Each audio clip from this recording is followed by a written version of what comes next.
Wake up, all you drunks!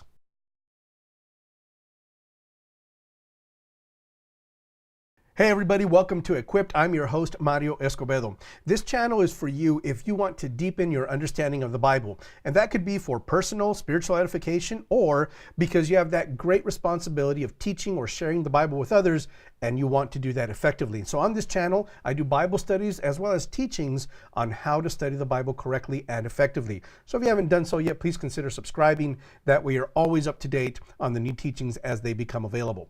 This video is part of a teaching series over the book of the prophet Joel. If you haven't seen the introduction that I did to the book of Joel, I recommend that you watch that, as well as any videos that come prior to this one in the book of Joel. What I'm doing is a passage-by-passage study from the beginning to the end of the book of Joel. And this video is pretty early on in that study, so you haven't missed a whole lot yet. But watch any videos, and if you do, watch them in sequence. I think you're going to get the most benefit out of them by doing it that way. Now, what are we doing right now? We're looking at Joel chapter 1, verses 2 through 12. That's a passage. And the way I describe a passage is that it's a group of verses that communicate one main idea. So we're looking at Joel chapter 1, verses 2 through 12. And that's this right here. This is the passage. Okay, these verses communicate one main idea. But when I do a Bible study, the way I do it is that I break up a passage into different sections, okay? So in this passage, Joel 1, 2 through 12, I have section 1, 2, 3, and 4. That makes it easier for me to do a study over a passage.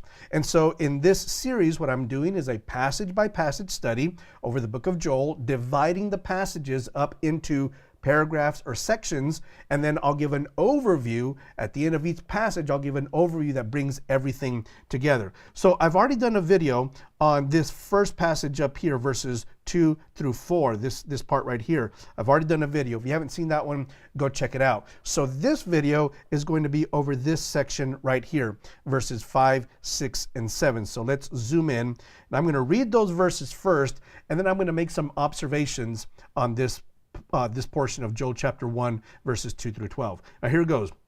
Starting with verse 5, it reads, "Wake up, you drunkards, and weep. Wail, all you drinkers of wine. Wail because of the new wine, for it's been snatched from your lips." Verse 6, "A nation has invaded my land, a mighty army without number. It has the teeth of a lion, the fangs of a lioness. It has laid waste my vines and ruined my fig trees. It's stripped off their bark and thrown it down, leaving their branches white." All right, so I'm just going to deal with that section, that paragraph right there.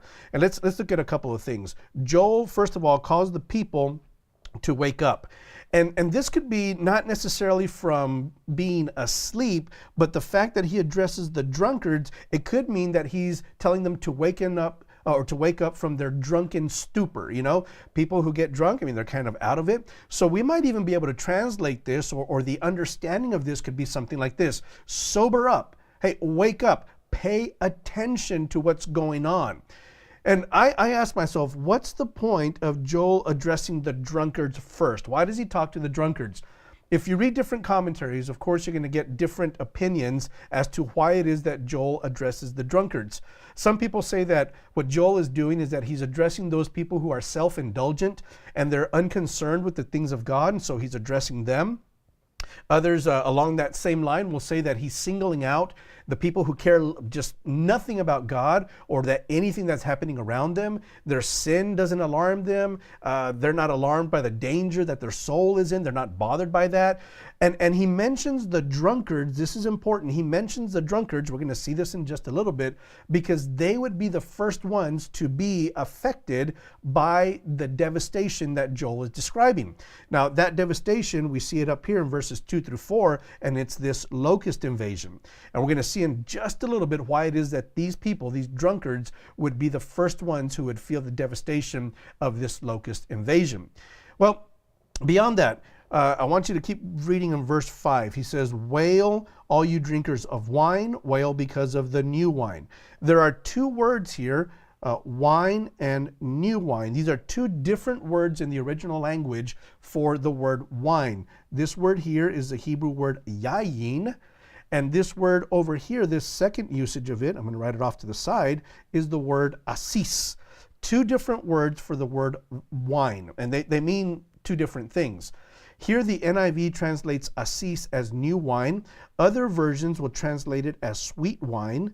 Probably one of the most basic or literal translations of this word right here is grape juice. And I like that translation. I like that understanding, because I think what it communicates is that the grape juice has been cut off. Not just the wine, the fermented wine, but the primary basic ingredient needed for producing fermented wine, that's been cut off as well. And so the drunkards need to wail and weep, not just because their supply of wine has been cut off, but because any product that they would have used or that would have been used for producing more wine, that's no longer available to them either. So they should wail, because any hope whatsoever of having any wine for getting drunk, it's gone. It's not available to them at all anymore. Let's keep going. I love the way that Joel, just the imagery that he uses. I'm going to change colors here so we can see it a little bit better. But Joel says this: it has been snatched from your lips. The wine and the new wine, it's been snatched from your lips. And you get the idea that it's almost as if the drunkards were right in the process of drinking their wine, and wham, it's just snatched from their lips. It's just taken right out of their hands immediately, even as they were in the process of drinking it. I love that imagery that Joel uses right there. Something sudden, something unexpected. You weren't expecting it to happen, and all of a sudden the wine was taken directly from them as they were drinking it. Now this is something interesting to note, that these drunkards aren't going to have any access to wine. There's no more primary product available for them to make more wine. And the irony here is that typically for a drunkard, someone who's an alcoholic, let's say it that way, I've noticed that they tend to drink or get drunk in times of high pressure or high stress or high distress. And the issue here is that there's going to be a massive time where they're going through a huge time of distress. And whereas they would normally turn to drink in order to kind of nullify the effects of that distress, that's not going to be available to them. I think that's ironic that that's going to happen, that they're not going to be able to go to their quote-unquote coping mechanism in order to handle the stress of the situation. That's not going to be available to them. They're not going to have that anymore.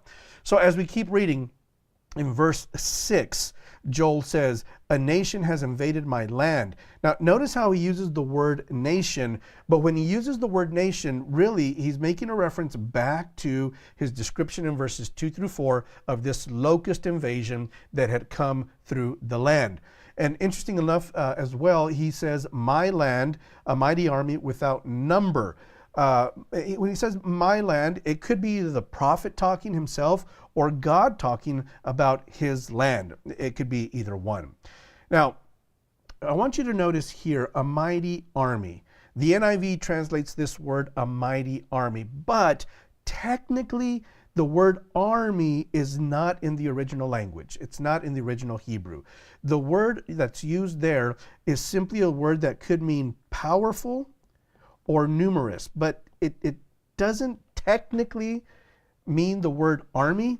It just means powerful and numerous. I just point that out to you. Make of that as what you will. But he goes on to describe this army. It has teeth of a lion, the fangs of a lioness. It has laid waste my vines and ruined my fig trees. It stripped off their bark and thrown it away, leaving their branches white.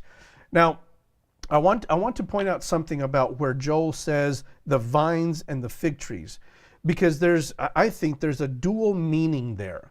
I think it's very clear that literally speaking, this locust invasion had done away with all the crops, including the vines and the fig trees. But more than that, in the Old Testament, vines and fig trees were symbolic of peace and prosperity. Let me show you what I mean. For this, we're going to go in our Bibles. By the way, I'm using Logos Bible software here. We're going to look at two references. First of all, 1 Kings chapter 4. It starts in verse 20, talking about the prosperity that Solomon brought to the kingdom of Israel. But I'm going to read verse 25. Look at what it says. During Solomon's lifetime, Judah and Israel, from Dan to Beersheba, lived in safety. Notice this. Everyone under their own vine and under their own fig tree. Okay, that's metaphorical language. That's symbolic language that indicates that the vine and the fig tree have to do with peace and economic prosperity. Let's go to 2 Kings chapter 18, verse 30. This is where the Rabshakeh, the king of Assyria, and his Rabshakeh, his spokesperson, is threatening the people of Jerusalem and King Hezekiah. And notice what he tells Hezekiah. Verse 31, he's talking to the people of Judah. Do not listen to Hezekiah. This is what the king of Assyria says. Make peace with me and come out to me. Then each of you will eat fruit from where? Your own vine and fig tree. So again, we see the vine and fig tree that certainly in the book of Joel, it's a literal description that the locusts have devoured the vine and the fig tree, but it's symbolic as well. It would have meant something more for the people hearing this message. The vine and the fig tree, and I only pointed out 2 examples. There really are many, many more where vine and fig tree, that combination of vine and fig tree is meant to represent or to communicate economic prosperity and a sense of peace. Well, in the time of Joel, this locust invasion had completely devastated the vine and the fig tree. Not only literally, but it had completely upended the economy for the people that Joel is addressing. It had completely taken away their sense of peace and tranquility because this locust invasion had done away with absolutely everything. So it's not just that literal devastation that Joel is addressing. He's talking about economic peace and prosperity. They've been wiped out as well as a result of this locust invasion. Let's go back to our chart here. Now, what I'd like to do is that I look at a paragraph, okay, like we're doing here, and I look for the main idea, what I think is the main idea for the paragraph. So if you look up here in this first paragraph, I selected this section here, what's highlighted in blue. I selected that as the main idea for that paragraph. You can check out that teaching and you'll see why I chose that. And then in this second paragraph here, verses 5, 6, and 7, I have something that I've selected as the main idea. And here's what it is. This first part of verse 6. A nation has invaded my land, a mighty army without number. Now, again, I take issue with that word army in this translation, but that section right there, that group of words is what, in my opinion, is the main idea for this paragraph. Now, notice what I'm doing. I'm going through each of these paragraphs. I'm looking at them, I'm analyzing them, I'm looking for the main idea. This is what we did in high school. I'm looking for the main idea of each one of these paragraphs. And then when I've discovered the main idea of each of these paragraphs, what I'll do is that I'll use those main ideas of each paragraph to identify what the main idea for this entire passage is. And that'll bring it all together, and we'll be able to identify the one big or main idea that this passage identifies.